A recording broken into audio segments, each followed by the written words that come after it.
You don't know how to do this yet. So learn a little, level up, level up, level up. Because what you realize is that when something was tough at one point of time, the next time around it was easy.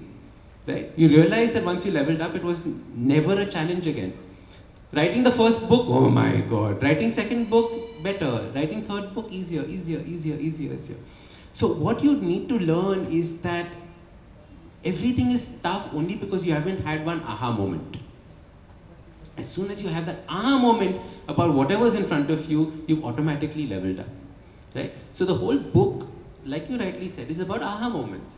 You know, like empty space. Oh, I'm so tired and burnt out because I don't have empty space. One aha moment happened, in all of you all aha moment happened, which is why you all clapped. Next time you'll realize that I need to create empty space. You all have leveled up. So leveling up is the key to this. I was on the Habit Coach podcast, I was interviewing Devdutt Patnaik, and we were talking about Lakshmi and Saraswati ji. And it's in the book as well. So Goddess Lakshmi is about, wealth, etc. that we think about. In the book, I have given a different definition of her. But he said something very powerful. He said that you must understand, always in our mythology, we say that Goddess Saraswati comes before, then Mahalakshmi comes. Knowledge comes before, only then does money come, goals come, whatever it is that you want to achieve comes. Kubbs, there was this beautiful moment I had, I think it was 2-3 years ago, before the books and before all of that. I was talking to Mitesh. Mitesh is our finance head in our company, or Max Consultants. And I was telling Mitesh, this entire business of habit coaching, where did it come from? He's like, I know. We're earning so much money. Where did it come from? He's like, I know. It all came from all the books that I read. It came from all the interviews and all the beautiful meetings I had with so many friends here who guided me on so many things. And that knowledge translated into action, which translated into goals being achieved. So in the same way, there's no such thing as something hard. There's no such thing as a challenge. It's only that you haven't learned, you haven't had that one aha moment that's going to take you to that next level. I love it! Do you love it? Love that! Okay, ladies and gentlemen, the floor is open for your questions, for your thoughts, for you to share. So one of the habits that I say is very important, which you should not say these things. Didn't kill the cat. What I'm cat joking, guys. Curiosity got the cat out of the bag. Hello. A whole bunch of cat people there. So yes. So once again, so curiosity is very important, and one good habit for curiosity is what? To ask lots of questions. All right, so let's have lots of questions. Oh gosh, I feel like a personal win every time I try to complete Ashdin's sentences. I'm like 10 years into this, I should know what he's about to say. The second most curious person in the world. Who's one? What are you saying with me? Okay, hi. Hi. Ash. When Thank you so much for talk, coming. I love you. Ash, when you talk, you can leave behind Sadhguru, Osho. That's why he's growing his hair, guys. No, seriously, जब ये बात करते हैं ना, it's just like I just want to sit like this and just listen. So much you have to give, and your books are full of knowledge. But the only where I feel difficult is we read a lot.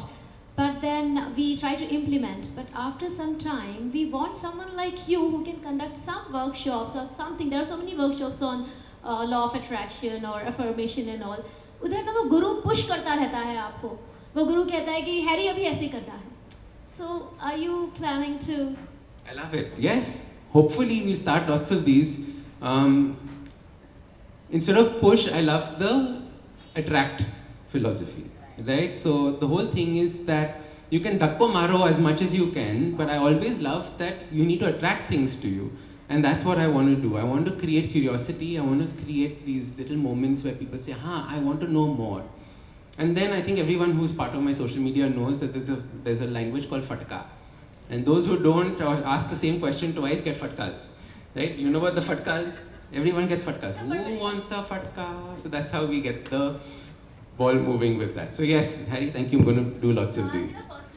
Done, for sure. Thank you. Hey Ash, congratulations. Thank Fabulous. you. Thank you. Lots of love. Tit was okay, madam. Tit.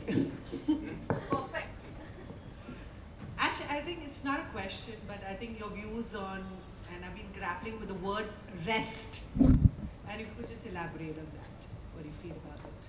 Beautiful question. You know, it's something that is completely misunderstood. We are animals. Do you agree we are animals? Right? We are animals. What do animals do most of the time? They're resting. Why are they resting? They're resting because they need to use that energy for those moments of activity that they need. They need to chase something, they need to run away from something, they need to do something. We don't have that rest. We think sleeping at night is rest, but it's often not. The other thing, na Priya, is that we misunderstand rest by doing something still. So what do we do when we are resting? We are watching Netflix. While we are watching Netflix, what else are we doing? We're on our phone, right? While we're on our phone, what we're doing? We're thinking about something else. Telling Rati what to make. Then Rati is not listening to you, so then shouting at Rati, then getting upset. Then you're saying that I have not seen what's happening on Netflix. Correct. So the full life cycle happens with this. So what we need to realize is that when we rest, we need to only rest. Netflix is not rest. How many of you all have done a Netflix marathon and felt tired after that? Yeah, exactly. So after watching, you feel dull, you feel fatigued, life has drifted you by. Instead, there are other things that you can do to rest. Sitting, looking out of the window, drawing, painting, doing something creative, I think is another fantastic form of rest. So I think I would use those instead of, something that's consumption. So I'm just going to add one, that's a great answer. And you mentioned the word creativity. And there is this thing that we want to discuss, right? About how creativity cannot be curbed under our own understanding of perfection. Can you elaborate on perfection and how and what is perfection? And how can creativity evolve around only in the absence of perfection? I think perfection is boring. Yes, thank you. Right? That's Perfection really is the the question. stupidest thing. Perfection is an excuse for procrastination.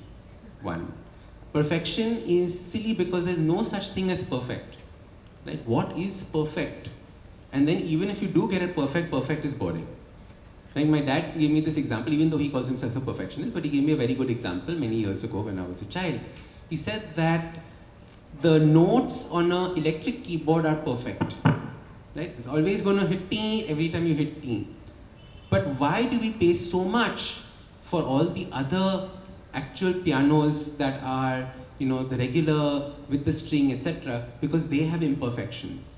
A Stradivarius violin has imperfections which makes it sound beautiful and unique.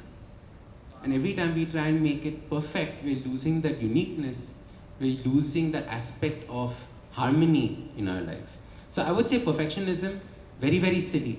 Instead, what you need to do is focus on good enough, I would say. This is good enough, this is good enough. Fantastic. Feel good about it. Does fun play a role in this? Masti. Masti is so important, right? Masti is an interesting word because it has almost no English translation. I racked my brain about thinking what is an English translation for Masti. Doesn't exist. And Masti is something that we need in our life because Masti removes the staleness of life. Masti makes life more exciting. And most importantly, think about what children do, right? They have Masti, they play, they fail, they learn. When we fail with Masti, it's no longer a failure, right? When we fail with perfection, we feel like, oh my God, life is over. What have I wasted my life on? Right? Fail with Masti instead. Wow. Thank you. Do you think we're harsh on ourselves? Oh, lovely question. Do we think we're harsh on ourselves? I wish we, and this is a cliched expression, but I wish we spoke to ourselves the way we speak to others. One of the hardest exercises, and some psychiatrists say that it's a terrible thing to do because it breaks your image, is just stand and look at yourself in a mirror. Have you ever done that? Have you ever just stood in front of a mirror looking at yourself? And what happens? You first look at all the wrinkles that you have, then you look at this one hair that is sticking out, then you look at your nose and say, Arey Baba, who got this potato nose? I'm going to blame my dad, or I'm going to blame my mom. And then we keep on going through the flaws. We never look at that person. Now imagine you meet your friend, your loved one. When you look at them, do you look at that hair that is sticking out, that potato nose? Do you look at their wrinkles? Or do you look at an aspect of this beautiful person in front of you? I wish we all could look in the mirror and see that beautiful person that we see in others, in ourselves. Because that would change the way, it would change the way we think of our body positivity, etc., etc., etc. And the way that we talk to ourselves would change. How many of us go, oh my God, I'm so stupid? Oh. Right? You made me do this, right? Can I add? Like, he made me do this. Every time I had this habit, I told Akash as well, I used to have this habit where if I messed up something, I would whack my forehead. It would be a really loud whack. And then I would say, I'm so stupid. Sometimes it was just understood if I slapped my forehead, I am stupid. It was literally a reaction to that. And I cannot remember how many years it has been now that I have slapped my forehead. Because I changed, I am stupid, to I am human. If I don't mistake, who the hell will make mistake, man? That's you. Thank you. Thank you. And your forehead thanks me. No wrinkles, no Botox. Whack the wrinkles out of you. Lovely. Lovely. Any other more curious people? Hands up. Anybody wants to share anything? Put your hands up, ask questions. Yay! Hey Ash. Hi. Love you so much. Thank you. Love you too. I'm seeing a new avatar because I see you at 6 in the morning every day. And look at you. I mean, two different. One is meditative and one is so elaborate on so many things. Thank you. And I'm so keen to read all your books. Thank you so much. My pleasure. Thank you. So we have a meditation group in the morning. Every morning, 6 o'clock to 6:30, 6:45, we do our meditation. It's a beautiful, beautiful way of starting the day. So thank you so much, Anjali. Thank you. Thank you. So I read your first book and I really liked it. I'm keen to read the second book. I was thinking about skipping it, but when I heard your mom's introduction, I was really sold on this book, and I also got Kubra's book. Woohoo! Now only 3 copies. Only 4 copies left. Buy it, but today. So my question to you is that you said that you became a habit coach after reading a lot of books. So I would like to know your top 3 picks. Oh, lovely. I think one beautiful book is a book called Success. Sit. One beautiful book is a book called Success Principles. Success Principles is this thick and has a lot of very, very interesting ideas in it. Then there was a book called Deep Nutrition, which was a very, very scary book. There's one of those books that you read and you're like, oh my God, I'm putting it away, I'm not going to read it because it said everything's going to kill you. And then only this way is a way to think about it. But it was a very interesting book because it taught me a lot about nutrition and nutrition principles. Then what other book? I think the Napoleon Hill book, what's it called? Think and Grow Rich. Think and Grow Rich is another beautiful book. And I often use Think and Grow Rich as flip through any page, open it up, and it almost always seems relevant to anything that I'm doing. So I read Think and Grow Rich at least once a year. Because what Think and Grow Rich is about, it's not about money. Okay, we think and Grow Rich, hey, this person's trying to be money-minded. No, it's actually about think and then take actions on the goal that you have set for yourself. So it can be think and create community, it can be think and do something else. But at least think. How much time do we spend thinking? We spend time overthinking. And there's a big difference between overthinking and thinking. Now, no one's asked me about overthinking, so I'll dive into it because... Immediately. So, worrying is a negative energy in that aspect. Overthinking is very simple. Overthinking is not having control over your mind to think about what you want to think. Your mind is going to think, come what may. It's just not thinking about the things you wanted to think, which is why you think it's called overthinking. But if it was thinking about the stuff you wanted to, sitting on the beach, sipping a pina colada, etc., it's not called overthinking, is it? Right? But it is about, why did that person say that to me? Am I really like that? Correct, oh, stupid, etc. That is when we change. And I think that's critical. Yes? The question is?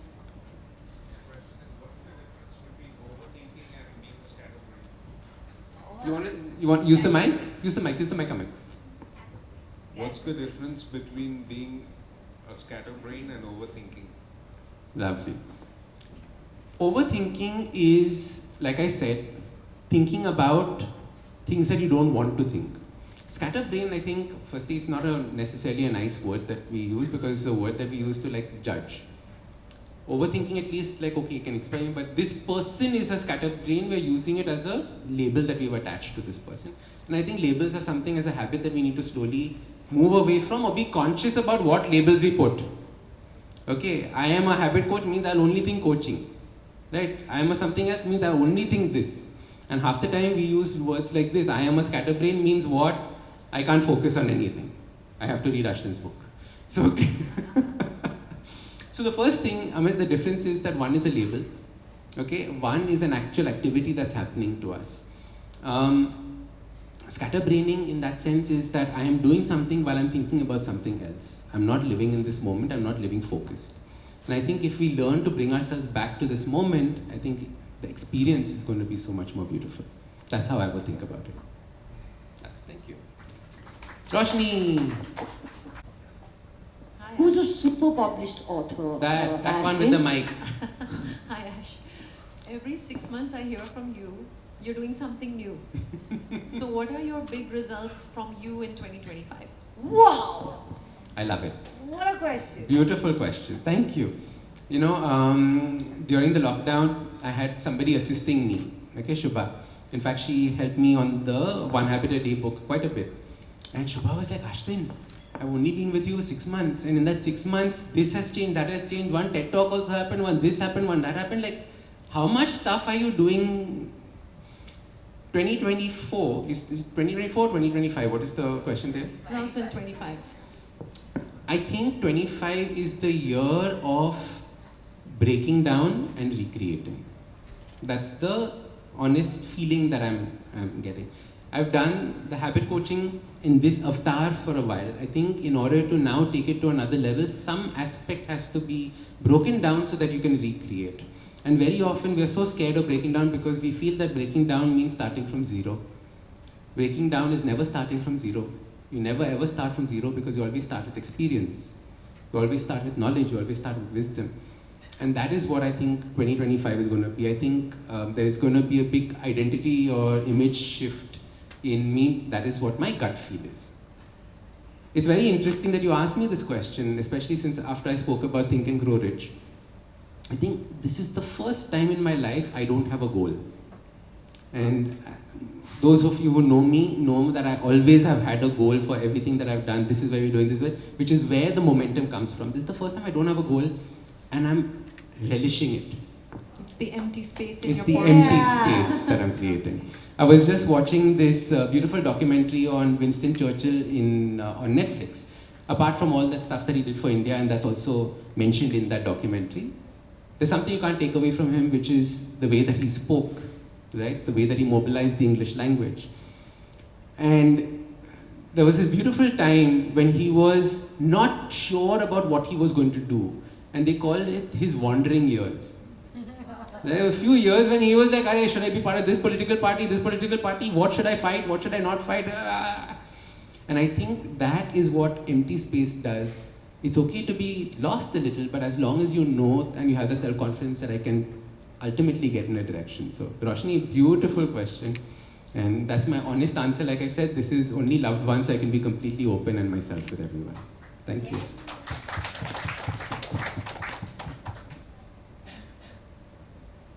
Next question. Who is hungry? Ravi.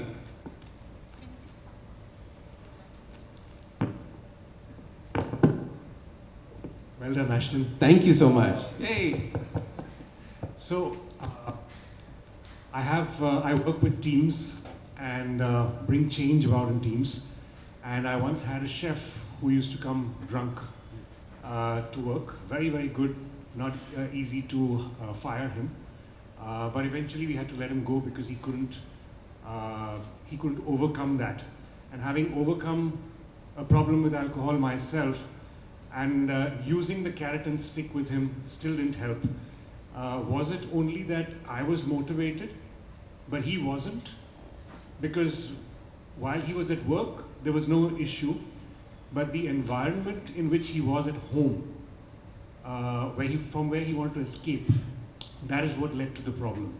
So is there something that I could have done differently or better to help him overcome that and retain him in my team? Beautiful question. I love it. You know, there are so many times we have these kinds of issues where somebody's habits are there and you can't figure out how to change them, like you rightly say. And you are the inspiration. You've done that, but still the person can't see it, right? The person can't see it because it's probably not their time yet. And I know it sounds a little woo-woo, but it's not. It is that that person hasn't had that aha moment to want to change. Many people say, I want to change, but secretly not. So you need to have that buy-in. Even when I'm working with my clients, if somebody says, I want to stop drinking, I say, oh, fantastic, but not right now, right? It will happen only once you make all the other changes in your habits. Then you realize, I don't need this. What you rightly said is that this person went back to an environment where he said, I need this. And hence he continued drinking. If there was a way to pull him out of that environment, get him out of that environment into something else, maybe that could have made a difference for it. Also, I had an addiction expert on the podcast once, and he was talking about how alcohol and addiction, etc., is very DNA based. Right? There are certain people, if they have one sip of alcohol, will only have then 4 liters of alcohol afterwards. Right? There is no in between. There's no, I can have one drink. So it was very interesting to learn these aspects. He was a rock and roll, he was big in a rock and roll band. I've forgotten which band. And then from there to losing wife, losing house, losing everything, and then realizing that this one little substance was causing it. So I think it's a very, very dire thing.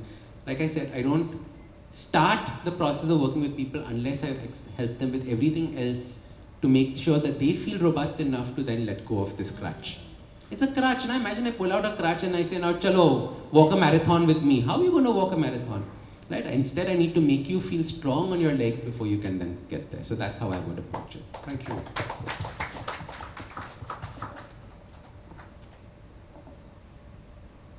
Yes, Amit. Divya, how are we doing on time? We good? Perfect. Guys, can we have a hand for Divya? She organized everything. She's part of the Westland team. Ashdin, once again, congratulations on your book launch. Thank you. What I'd like to ask is, how do you help people who are either blind to what they are doing, or I can't hear you. Can you how do you help people who are blind to what they are doing, or who don't want to be helped, but they seriously need help? It could even be me or someone else. Beautiful. So the way to do this is, we talk about habits and we think about habits as being unconscious. And they are. We subconscious, unconscious, we don't know how we are doing this, where we are doing this. And I say that my role as a habit coach is to make your unconscious habits firstly conscious. Do you know what you're doing? Because once you know what you're doing, only then can you change it. But half the time we have no idea what we are doing in our life. We have no idea where we are, what are we saying, how are we thinking, what are the actions that we have. In fact, my first TEDx talk was on this, which was about that just like we inherit our genes, not genes, but like our genes, we inherit our habits as well. So the way my mom loves sugar is something I've inherited, not because I have a sugar gene, but it's because I think about sugar the same way my mom thinks about sugar, and sugar is everywhere in the house. So we have that sugar habit that exists. It's unconscious till you make it conscious. Then you make a change to that, and then hopefully you put in a habit that you actually want. Very often we replace something with a habit we don't really want, and then that goes for a toss again. So we put in something that we really want, and then after a while watch the magic as it becomes unconscious again. So that's the way that you think about this cycle. Make the habit conscious, change the habit, and then turn it back into something unconscious. Yep. Thank you. Yes. Congratulations, and I think I'm very grateful for the day. Yeah. Now? Yes. Yes. I'm very grateful for today that I'm here, and my question is, I have read your first book that is called Change Your Habits, Change Your Life. So I know that what it is exactly, what the habit is, and how we can create a habit, and how we can add these simple habits into our daily routine. But the thing is, so when I what I did is, so my question is how to create the systems, because the system, so if you have a good system around you, so it will get automatically push that your habit you want to create. So I just wanted to ask you the question. Beautiful question. So how do you put your habits on autopilot? Correct? That is the essence of it. So it first starts off, especially in Change Your Habits, Change Your Life. We spoke about intention. Amit, this also answers your question and your question. That unless you have an intention and a strong burning intention, there's no point trying to make a change. My partner wants me to change, my son wants me to change, my this one wants me to change, my boss wants me to change. Do I want to change? Nah, I'm good, it's okay. Like I want them to stop hounding me about it, but otherwise I'm okay. Right? Intention is not there, no change is going to take place. So we first create that intention of that change. Then what we do is we try and put as many habits in our life that we've changed on autopilot. How do we do this? By outsourcing our habits. And this is key. We outsource as many of our habits as possible. Many of us are lucky to be living in India where we have chefs, cooks, people who help us with this stuff. You can outsource so many of your habits to this person. You forget to have your medication on time, outsource your medication habit to them, make it in little pouches that they remind you and give it to you along with your lunch, dinner, soup, whatever it is. Automate these processes of habit change. You don't have to struggle with everything yourself. This is the way that I see these autopilot habits working. You want to move away from vegetable oils, right? Make sure vegetable oils never enter your house. That's the easiest way of moving away from vegetable oils, right? In our home, we used to have a jar of sugar next to the coffee machine. Now we have stevia next to the coffee machine. It's a swap. It's gone on autopilot. So that's the way to start thinking about habits. You don't need to be using energy every time you want to change a habit. You can also have a habit that you change using these systems, processes, and this autopilot format. Lovely. Thank you so much for this question. Lovely. Any last question? Chitra. Guys, say hi to Chitra. Chitra and I have been friends since college and I'm seeing her after college. So she's come with her son. Hi. Hello. Lovely. Hi Ash, congratulations. Thank you. And you make us all very proud. Thank you so much. So, can you share a personal experience where a simple habit led to a significant change in your life? Lovely. There's one habit that I tell everyone to do, and unfortunately everyone doesn't do it. Okay, but it's one of the most powerful one, which is journaling. Journaling is such a beautiful habit because what it does is it takes all the kachra from your mind and puts it down on paper, right? You can journal towards something that is gratitude oriented, you can journal to something that is problem solution oriented, you can journal for whatever different way in which, but journal something. Have a space dedicated to writing. You know, get yourself a beautiful book that you feel enjoying, you feel joyous in when you start writing. Get a pen that you enjoy writing with and just start journaling your habits. This is again one of the habits that I learned from very, very successful people. Most of the most successful people in the world had journals and journaling as a habit that they continued. So that is something that I would say really changed my life. I'll give you an example. Every time I have a fight with my dad and we're all sulking and we're like, "Rah!" I'll go to my room and I'll sit down and I'll journal and I'll write down and all the aha moments from that fight happen. Now dad doesn't do journaling, right? So now you see where he is. I'm good. Proud leave father, him, proud please. father. Don't give him his room keys. See, as soon as the mic put him goes in the away room from and you, now lock I him. can Leave bitch him. about it as much as No, just leave him. Viola happened. Miss me, what is this? Dad was like, when is this getting over? He's awake. Lovely. Any other questions? Or should we get into book signings? Dun dun dun! Yay! Roshni Yay! Thank you so much. Thank you everyone for coming. Thank you everyone for coming. Thank What a you. lovely evening. Thank you so much. Congratulations. Please buy your copies of books, buy it for yourself, buy for friends, buy. Come, and I'm happy to personalize it for you so that